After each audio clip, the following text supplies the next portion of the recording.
جہاں اس قسم کا ڈرامہ کہ آپ نے ایک مینار پاکستان کے قریب ایک میدان آپ نے بھرنا ہے اور اس کے بعد آپ نے اس کے ذریعے ایک حقیقت کو شیپ کرنا ہے، آپ نے ایک ریالٹی کو شیپ کرنا ہے، مطلب ایک بڑی انوسنٹ قسم کی ڈیزائر ہے۔ ذرا ذہن میں یہ رکھیے کہ پولیس کے افسران سے اگر آپ بات کریں گے، کسی بھی افسر سے جس کا تعلق ہے ایڈمنسٹریشن سے، اس سے پرائیویٹلی آپ پوچھیں تو مینار پاکستان کو اگر ایک کونے سے دوسرے کونے تک بھر دیں تو تقریباً 1 لاکھ لوگ جو ہیں وہ مینار پاکستان کے اس پوری اسپیس کے اندر کھڑے ہو سکتے ہیں، اگر وہ صرف کھڑے ہوں 1 1 فٹ دور اپنے آپ سے بریدنگ اسپیس رکھ کے، ناٹ دیٹ کہ کرسیاں ٹیبل کے ساتھ، تو 1 لاکھ لوگ میکسیمم آتے ہیں۔ یعنی سب سے بڑا جو اجتماع یہاں پہ ہوا ہے، کانگریگیشن ہوئی ہے گزشتہ 20 برس میں، وہ خادم حسین رضوی تحریک لبیک پاکستان کے فاؤنڈر کی جب ڈیتھ ہوئی تو جو ان کا جو جنازہ تھا، اس جنازے کے اندر جو سپونٹینیس آؤٹ پورنگ ہوئی تھی اکراس پنجاب، وہ سب سے بڑی کانگریگیشن ہوئی تھی، اور وہ سپونٹینیس تھی، وہ نیچرل تھی، وہ تھا بھی جنازہ، ظاہر ہے اس میں لوگوں کا فریضہ بھی تھا، اس میں لاہور کے لوگ بھی تھے، پورے پنجاب کے لوگ تھے، لیکن وہ ایک جینون ایکسپریشن آف سپورٹ تھی، وہ جینون تھا۔ باقی جتنی بھی یہاں موبلائزیشن ہوتی ہے کسی بھی سیاسی لیڈر کی ہو انکلوڈنگ عمران خان، وہ ایک پریپیئرڈ اسکرپٹڈ تیاری ہوتی ہے جس میں لوگوں کو مختلف شہروں سے اور اضلاع سے لایا جاتا ہے۔ میٹر یہ کرتا ہے کہ جن لوگوں کو لایا گیا ہے، یہ جو لوگ آئے ہیں، وہ اپنی بود و باش سے، کیا بود و باش پوچھو ہو پورب کے ساکن ہو، اپنی بود و باش سے وہ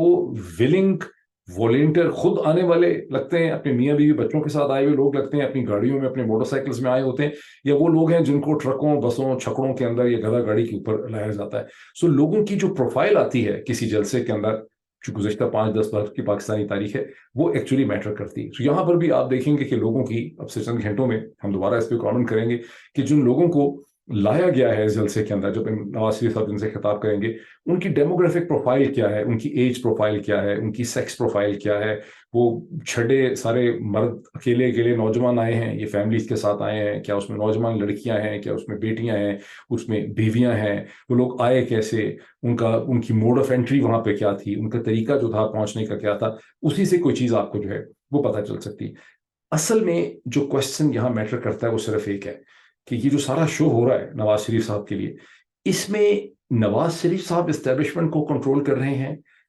نواز شریف صاحب حاوی ہیں اسٹیبلشمنٹ کے اوپر، یا اسٹیبلشمنٹ جو ہے وہ نواز شریف صاحب کو استعمال کر رہی ہے؟ یعنی یا تو نواز شریف صاحب جو ہیں وہ اسٹیبلشمنٹ کے مہرے ہیں، یا نواز شریف صاحب کے پاس کوئی ایسا سنگھاڑا ہے، یا ان کے پاس کوئی ایسا بن بوتل کا جن ہے یا بوتل کا جن ہے جس کے ذریعے وہ پاکستان کی موجودہ اسٹیبلشمنٹ کو کنٹرول کر رہے ہیں۔ اگلے چند دنوں میں ہمیں اس کا پتہ چل جائے گا۔ اب ہم آتے ہیں اس دوسری ڈیولپمنٹ کی طرف جس کا میں نے آپ سے ذکر کیا کہ جب میں نے پچھلا ویلاگ کیا 12 14 گھنٹے پہلے، اس وقت تک شیخ رشید صاحب کے ٹیلی ویژن انٹرویو کی سما پہ خبر چل رہی تھی، افواہ چل رہی تھی، میں وہ انٹرویو دیکھ نہیں سکا۔ اب میں نے وہ انٹرویو دیکھا، بہت میں نے دکھ کے ساتھ،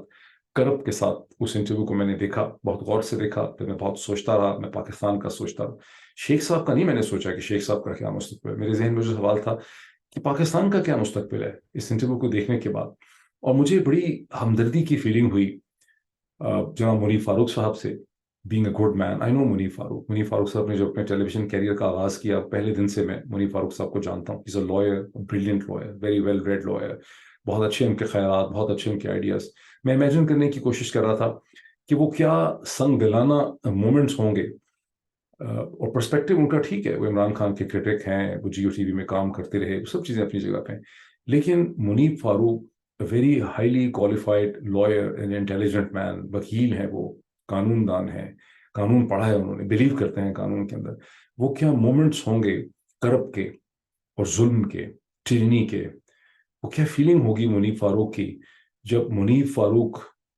کو، جس کو اچھی طرح سے یہ پتا ہے کہ قانون یہ کہتا ہے کسی بھی شخص کو آپ under duress, under detention, under torture, آپ اس کو جو کچھ بھی کہتا ہے اپنے بارے میں یا کسی کے بارے میں، کسی بھی چیز کی جو وہ ڈسکرپشن دیتا ہے، اس کی کوئی قانونی، مورل، ایتھیکل حیثیت اور حقیقت نہیں ہے۔ لیکن یہی منیب فاروق جس کو سب کچھ پتا ہے، یعنی منیب فاروق کوئی نارمل ٹی وی اینکر تو نہیں، منیب فاروق تو وکیل ہے۔ وکیل بھی میرا خیال ہے برطانیہ سے انہوں نے پڑھا ہوا ہے، ادھر سے بھی انہوں نے ایس ایم لا کالج سے لا کی ڈگری نہیں لی، برطانیہ سے انہوں نے لا کی ڈگری لی ہے، اور بڑے کیپیبل، بڑے اچھے گھرانے سے ان کا تعلق ہے۔ وہ کیا مومنٹ ہے انسانی مائنڈ کے ریگریشن کا اور سوسائٹی کا، جس میں ایک وکیل کو ایک معاشرے کی طاقت جو ہے، سسٹم کی طاقت مجبور کر دیتی ہے کہ وہ ایک جرم کا حصہ بن جائے۔ ذرا غور کریں اس چیز کی ٹریننگ کے اوپر۔ اب میں نے بہت سے میرے پاس پوائنٹس ہیں جو میں نے بڑی محنت سے لکھے ہیں، میں ایک ایک کر کے ان پوائنٹس کو آپ کے سامنے رکھنا چاہتا ہوں. منیب فاروق بینگ دا لائر کو اچھی طرح سے پتا ہے کہ شیخ رشید صاحب 34 دن پہلے گم ہو جاتے ہیں، گمشدہ ہو جاتے ہیں، اور ان کا خاندان، ان کا بھتیجا شاکر راشد ان کے خلاف ان کی گمشدگی پہ FIR درج کراتے ہیں، عدالتوں میں جاتے ہیں. پورے ملک میں دہائی پڑی ہوئی ہے. لاہور ہائی کورٹ نے پھر حکم دیا کہ ان کو 26 اکتوبر تک پیش کیا جائے. Muneeb Farooq the lawyer understands all those things. اس کے باوجود منیب فاروق کے سارے سوالات جو ہیں وہ اسکرپٹڈ ہیں، اور نظر آتا ہے کہ اسکرپٹڈ ہے، اس میں کوئی ایسی لمبی چوڑی بات نہیں ہے سمجھنے کے لیے. اور وہ سارے کے سارے کوشچنز جو ہیں وہ اسکرپٹڈ ہیں. وہ سوالات کے وہ جوابات حاصل کرنے کے لیے جو پاورز جو میٹر کرتی ہیں ان کو وہ جوابات چاہیے. اس کے لیے ایک انتہائی پڑھے لکھے وکیل کو استعمال کیا جا رہا ہے، جو بدقسمتی سے ایز وی نو کہ اس وقت سما ٹیلی ویژن پہ کام کرتے ہیں، سما نیوز کے اوپر. اور آپ سب جانتے ہیں کہ سما نیوز جو ہے وہ علیم خان صاحب جو ہے وہ خرید چکے ہیں. سو ظاہر ہے کہ منیب فاروق جو ہیں ان کے پاس کوئی آپشن نہیں ہے کہ اس اسٹیج پہ وہ مطلب آپ لوگ پاکستان میں ایک بہت بڑا مسئلہ ہے کہ لوگ کہتے ہیں یہ جج ریزائن کر کے کیوں نہیں چلا جاتا، ان کو چاہیے تھا چلا جاتا. منیب فاروق کہاں چلا جائے گا ریزائن کر کے بیچارہ؟ مطلب یہ جابس تو آپ کو پتا ہے 8-10 ہی ہوتی ہیں اینکرز کی. سو بہرحال جہاں شیخ رشید صاحب پہ آپ کو بہت ترس آنا چاہیے، وہاں آپ کو منیب فاروق صاحب کے اوپر، عادل شاہ زیب صاحب کے اوپر، کامران شاہد پہ نہ آئے بیکاز وہ چیزوں کو سمجھتے ہی نہیں، ان کی انڈرسٹینڈنگ ہی زیادہ نہیں ہے. لیکن عادل شاہ زیب کے بھی کرب میں فیل کر سکتا ہوں because he is a good مین. اچھا، اب یہ شیخ صاحب جو ہیں اس میں مسلسل اپنی اپنا اسمائل کریں. اب اس وقت دیکھیں، اگر آپ میں سے شور بہت سے لوگ اس انٹرویو کو دیکھ چکے ہیں، تو شیخ رشید صاحب مسلسل اسمائل کرنے کی کوشش کر رہے ہیں، جیسا کہ کوئی دکھ ایسا ہے، کوئی غم ایسا ہے، کوئی پین اتنی ہے، تکلیف اتنی ہے جس کو چھپانے کے لیے انسان جو ہے بار بار اسمائل کرتا ہے. مجھے جگجیت کی وہ غزل یاد آتی ہے، جو کچھ اس کے الفاظ مجھے ٹھیک یاد نہیں ہے. کیوں تم اتنا جو مسکرا رہے ہو، کیوں اتنا تم مسکرا رہے ہو، کیا غم ہے جسے چھپا رہے ہو. پھر رومرز اور افواہیں جو ہیں وہ مشہور کر دی گئی کہ شیخ صاحب کو بڑے تھپڑ مارے گئے، ان کی قمیض پھاڑ دی گئی، ان کو تھپڑ مار مار کے مجبور کیا گیا. شیخ صاحب جو ہیں وہ یہ انٹرویو ریکارڈ نہیں کروانا چاہتے تھے، ان کو لایا گیا منیب فاروق کے دفتر کے اندر لایا گیا. پتہ نہیں یہ افواہیں، یہ میں نے دیکھا ہے کہ میں نے اس کے حوالے سے ایک سے زیادہ لوگ جو ہیں ان افواہوں کے حوالے سے اپنے ویلاگ بھی کر چکے ہیں، میں نے وہ بھی دیکھے ہیں. بہت ایکسائٹمنٹ میں انہوں نے کیا as if it really matters کہ تھپڑ ایک مارا یا 2 مارے یا 3 مارے، قمیض لیفٹ سائڈ سے پھاڑی یا رائٹ سائڈ سے پھاڑی. مطلب وہ ڈسکرپشنز کے اوپر بھی لوگوں نے، لاکھوں لوگ اس کو بھی دیکھ چکے ہیں. پھر اس کو لیک بھی کیا گیا ان نیوز کو ظاہر امپیکٹ کے لیے. لیکن فائنل جو انٹرویو ہوا آپ اس کو دیکھتے ہیں تو آپ کو پتا چلتا ہے کہ یہ انٹرویو جو ہے یہ شیخ رشید صاحب کے گھر میں ہوا. انہوں نے پراپر کپڑے پہنے ہوئے ہیں، ظاہر ہے کہ وہاں منیب فاروق صاحب کو بھیجا گیا. شیخ رشید جو ہے وہ منیب فاروق کا شکریہ ادا کرتے ہیں کہ میں بڑا آپ کا شکر گزار ہوں، میں آپ کا بڑا ممنون ہوں کہ آپ میرے گھر میں آئے. اچھا، اب منیب فاروق صاحب کا اس میں شیخ صاحب تو جو بیچارے ہیں کرب میں جو کچھ کہہ رہے ہیں ان کو ان سوالات کے جواب دینے، لیکن منیب فاروق بیچارے کا بھی بڑا ایک کرب کا سچویشن یہ ہے ٹریننگ کی کہ منیب فاروق is continuously acting as if he is conducting a genuine interview. مطلب بڑی سیریسلی منیب فاروق صاحب اس طرح سے ایکٹ کر رہے ہیں، ایک اداکار کی طرح، ایک ایکٹر کی طرح، جیسے کہ واقعی وہ کوئی اپنے سے سوالات پوچھ رہے ہیں، بڑے انٹیلیجنٹ، بڑے کچھ سوچ سوچ کے سوالات پوچھ رہے ہیں اور ان کو کوئی جینوئن قسم کے اس کے جواب چاہیے. پھر وہ کہتے ہیں کہ شیخ صاحب کو کہتے ہیں، اچھا اس کی بیسک اسمپشن کیا ہے؟ اب بیسک اسمپشن یہ ہے کہ ظاہر ہے جن طاقتوں نے یہ انٹرویو کروایا اور اس سے پہلے پریس کانفرنسز وہ کرواتے ہیں، ان کی بیسک اسمپشن ہے کہ پاکستان کے لوگ ایڈیٹ ہیں، جھلے ہیں. اور وہ جو میرا فیمس ورڈ ہے جس پہ آپ سب اعتراض بھی کرتے ہیں بہت سے لوگ کہ جی یہ لفظ آپ استعمال نہ کیا کہ مجھے بتائیں. وہ لفظ تو چلے میں استعمال نہیں کرتا، آپ کے ذہن میں آ گیا ہوگا، اس کے علاوہ کوئی اور انٹرپریٹیشن اس کی ہے کہ یار یہ پاکستان کے سارے لوگ ہیں اسی قسم کے ہیں. ٹھیک ہے، کوئی 2-4 ہوں گے جو باہر رہتے ہیں ڈائسپورا وغیرہ میں ایکسپیٹ، جن کو زیادہ سوچنے کی کیپیسٹی ہے. باقی سارے جو ہیں وہ ایڈیٹس ہی ہیں، اور ایڈیٹ کا آپ اردو کا ترجمہ کر لیں کہ وہی ہیں، اس کے علاوہ کوئی اور اسمپشن یہاں پہ نہیں. منیب صاحب اس انٹرویو کے درمیان میں شیخ صاحب سے کہتے ہیں کہ شیخ صاحب یہ جو چلہ آپ نے کاٹا ہے اس کے بعد آپ یہ TV انٹرویو کر رہے ہیں، بڑی اسمائل کے ساتھ منیب صاحب کہتے ہیں ایسا لگتا ہے کہ یہ ایک ٹیسٹ ہے آپ کا، ایک امتحان آپ کا ہو رہا ہے کہ آپ اس امتحان میں پاس ہوں گے یا نہیں ہوں گے. کتنا ظالمانہ یہ کوشچن ہے. ہو سکتا ہے کبھی منیب فاروق صاحب جب ایڈلٹ ہو جائیں گے اور بڑے ہو جائیں گے، میچور ہو جائیں گے اپنی لائف میں، when he will become a man or maybe when he is out of Pakistan, when he is living somewhere in a decent country، تو ان کو خیال آئے گا کہ یہ سوال کتنا ناجائز، کتنا ظالمانہ، کتنا کربناک کوشچن ہے جو انہوں نے ان سے پوچھا. کیونکہ شیخ رشید صاحب نے جو پہلا یہ انٹرویو شروع ہوتا ہے اس کے پہلے 11 منٹ کو اگر آپ دیکھیں تو شیخ رشید صاحب نے یہ تھیری انوینٹ کی ہوئی ہے، انہوں نے یہ فکشن انوینٹ کی ہے کہ میں جو 34 دنوں کے لیے گم ہو گیا تھا تو میں ایک چلہ کاٹ رہا تھا، قرآن شریف پڑھ رہا تھا، عبادت کر رہا تھا، میڈیٹیشن کر رہا تھا، سوچ میں گم تھا، میں آئسولیشن میں تھا، میں سوچ وچار کر رہا تھا. تو پھر منیب فاروق کو چونکہ حکم تھا کہ آپ نے اس ساری چیز کو لے کر آنا ہے سامنے، منیب فاروق صاحب کے پاس اپنے لسٹ تھے، نظر آتا ہے کہ ایک اسکرپٹڈ چیز تھی، تو منیب صاحب ایگز آن ٹو اٹ کہ and Muneeb Farooq is a good man. جب ایک اچھا آدمی اس سچویشن میں آ جاتا ہے تو آپ اس نظام کے بارے میں دیکھ لیں جو نظام کی دنیا میں کہیں پر بھی ہو سکتا ہے. اگر امریکہ کے اندر بھی پلانٹ آف دی ایپس ہو جائے، یہاں پر آ کے مارشینز حکومت کر لے اور ان کے پاس اسی قسم کی طاقت ہو جس طرح کی پاکستان میں چودھری نظام الدین کے پاس ہے، تو ظاہر ہے کہ امریکہ کے سارے لوگ بھی اسی طرح سے بہیو کریں گے. ان کے اوپر یہ عذاب اور یہ کرب آیا نہیں ہے بیکاز وہ ایک ہائر کانشیسنیس کے اوپر ایگزسٹ کرتے ہیں. بہرحال وہ کہتے جی کہ آپ گم ہو گئے، چلہ آپ کاٹ رہے تھے. تو شیخ صاحب یہ کیسے ہو سکتا ہے کہ آپ ایسا چلہ کاٹ رہے تھے، لوگ بتا کے جاتے ہیں، عمرے پہ جاتے ہیں، تو آخر آپ کا جو نیفیو ہے راشد، اس کو نہیں پتا تھا. تو شیخ صاحب کہتے ہیں بس ایسی جلدی میں نکلا کہ راشد کو بھی نہ بتا سکا، شاکر کو بھی نہ بتا سکا، وہ پیچھے پریشان ہوتے رہے. اب یہ کس کو، یعنی آپ اپنے آپ سے اپنے ادھر دل پہ ہاتھ رکھ کے پوچھیں کہ یہ کس کو بیوقوف بنایا جا رہا ہے. انلیس کہ اسمپشن از دس کہ پاکستان کے لوگ بالکل فارغ ہیں اور یعنی سب کے سب، یعنی کس کو یہ بتایا جا رہا ہے کہ مطلب کس کے لیے یہ نیریٹو شیپ کیا جا رہا ہے. وہی اسمپشن ہے نا کہ پاکستان کے لوگ ایڈیٹ ہیں، اس کے علاوہ تو کوئی اور اسمپشن نہیں ہے. یہ بھی ذہن میں رکھیں کہ یہ شیخ اسی انٹرویو کے درمیان میں کہتا ہے کہ 8 نومبر کو میں 72 برس کا ہو جاؤں گا. ٹھیک، یہ وہ آدمی ہے جو راولپنڈی کے حلقے سے 8 دفعہ یا 8 دفعہ سے بھی زیادہ اس نے الیکشن جیتا ہے، اور یہ انتہائی حرد العزیز آدمی ہے اپنے حلقے کا. اگر آپ اس کے حلقے میں جائیں، پیپل لو ہم، ہی از اے مین آف دا پیپل. لوگ اس سے محبت کرتے ہیں، لوگ اس سے پیار کرتے ہیں. اور اس نے ایک جگت بازی کا سلسلہ پاکستان میں چلایا ہوا تھا. انڈرسٹینڈنگ تو اس کی کبھی بھی کچھ نہیں تھی کسی چیز کی، لیکن دنیا کی ہر چیز کے اوپر، فلسطین ہو یا اسرائیل ہو یا ہندوستان ہو یا امریکہ ہو یا جرمنی ہو یا جاپان ہو، وہ اس کے اوپر اپنی جگت بازی کرتا رہتا تھا، لوگوں کو خوش رکھتا تھا. یہ کئی دفعہ پاکستان کا منسٹر رہ چکا ہے، منسٹر آف انفارمیشن رہ چکا ہے. پاکستان میں جو بھی منسٹر انفارمیشن ہوتا ہے وہ basically minister of disinformation ہوتا ہے. لیکن اور مجھے وہ دن بھی یاد ہے کہ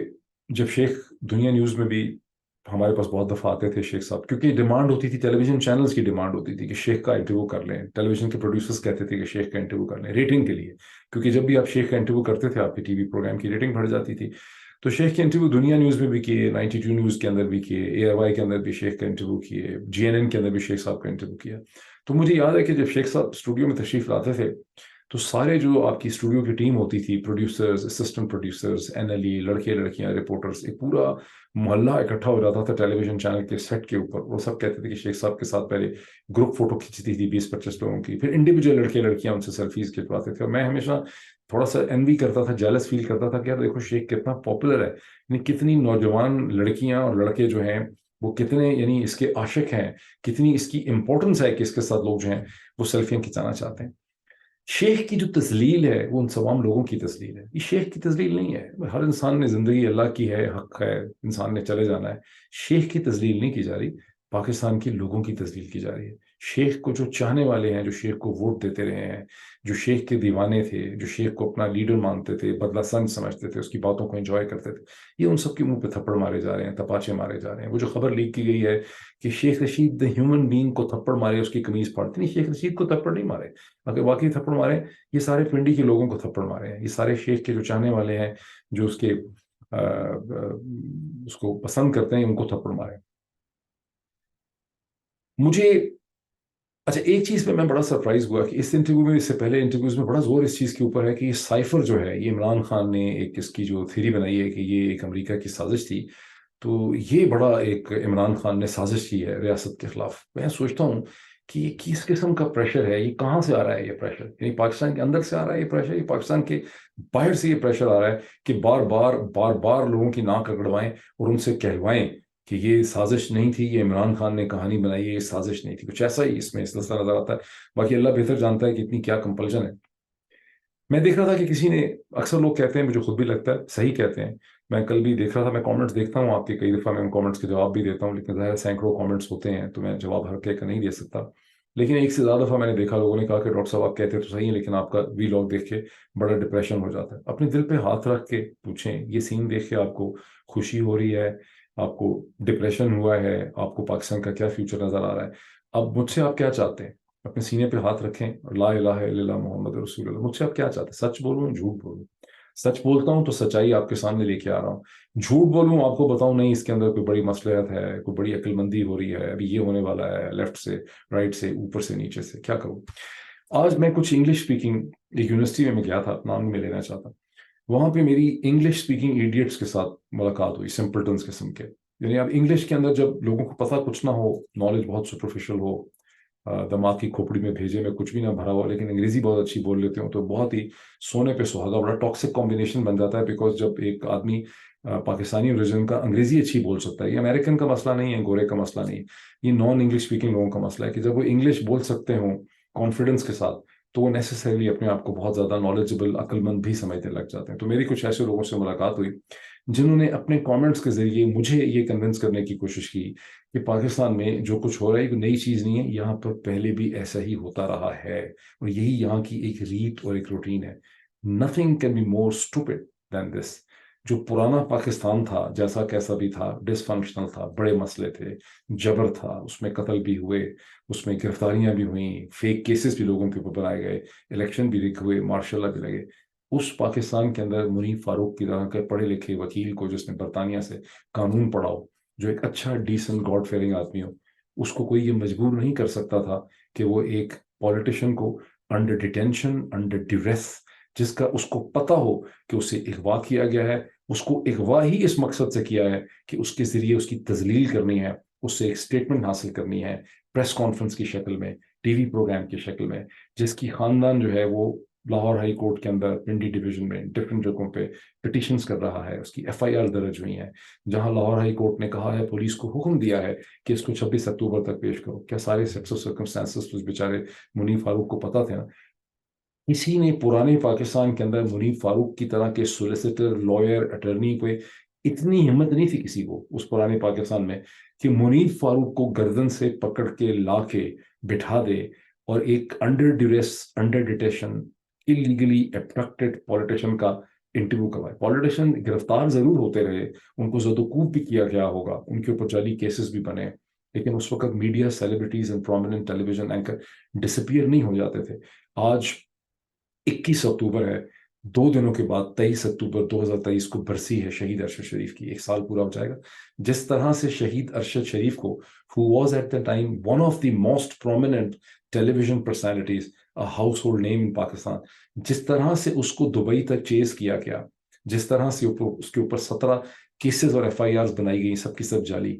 جس طرح سے اس کو دبئی میں چیز کیا گیا، جس طرح سے دبئی کی حکومت کے اوپر پریشر ڈالا گیا کہ اس کو ریپیٹریٹ کریں، جس طرح سے اس کو دھوکے کے ساتھ